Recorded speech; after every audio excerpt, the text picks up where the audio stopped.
Hello, it's Susan here from Boosette Cosplay, and today we're going to be making the accessories for a Boosette costume. The base jewels that I'm going to be using for all of Boosette's jewelry are these plastic beads that I got from a strand at my local AC Moore. It's a combination of red and pink, and we're just going to be using the red ones. So we're going to start by taking this apart and pulling off the red jewels, and we'll save the rest and maybe we'll use them in another project later on. To turn the gems into charms for the earrings, we're going to start by taking one of the jewel pieces, and then we're going to take a head pin, and the problem is that when you slide the head pin through, it's not symmetrical. So we are going to have to bend it a little bit so that it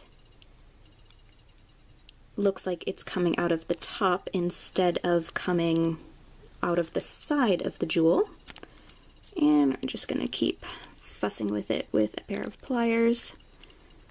All of the jewelry making channels are probably like, oh my gosh, what are you doing?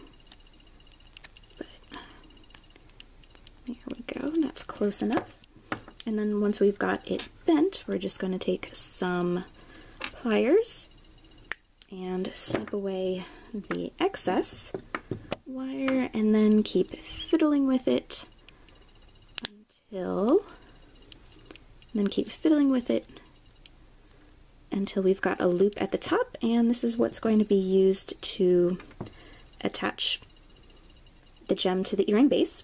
Now, I don't have pierced ears, so I'm just using these clip-on earring pieces, and they've got this loop at the end for attaching charms to it, so that's going to be super easy. And we just loop our charm that we just made onto it, and then we're going to take our pliers again and whoop, close the hole back up so that now it's hanging off of it. You could use a jump ring if you have a traditional pierced earring back, so that it sits so that the charm is facing forward.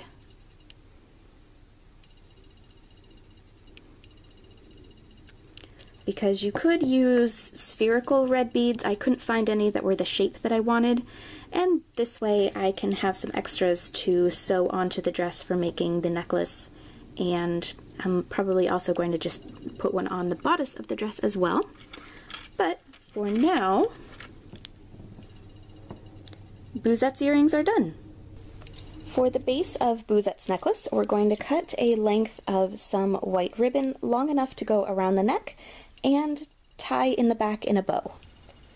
To make the ruffle on the necklace, we're going to cut one long strip of white tulle, then sew a loose gathering stitch down the center. Gather the tulle onto the ribbon, then I snipped at the ends a little bit to make it look a bit more ragged and ghost-like. To finish off the necklace, we're going to sew on one more of the red jewel beads. Then, to keep the ends of the ribbon from fraying, we're just going to put a little bit of clear nail polish on the ends to seal them. To make the gloves, I just got a cheap pair of stretchy white satin gloves from Spirit Halloween, and just gathered some more tulle on the end, sewed it on, and snipped it a little bit to make it a little bit more ghostly. And with that, Boosette's accessories are done. For more cosplay tutorials on how to make the rest of the costume, please subscribe, and thank you very much for watching!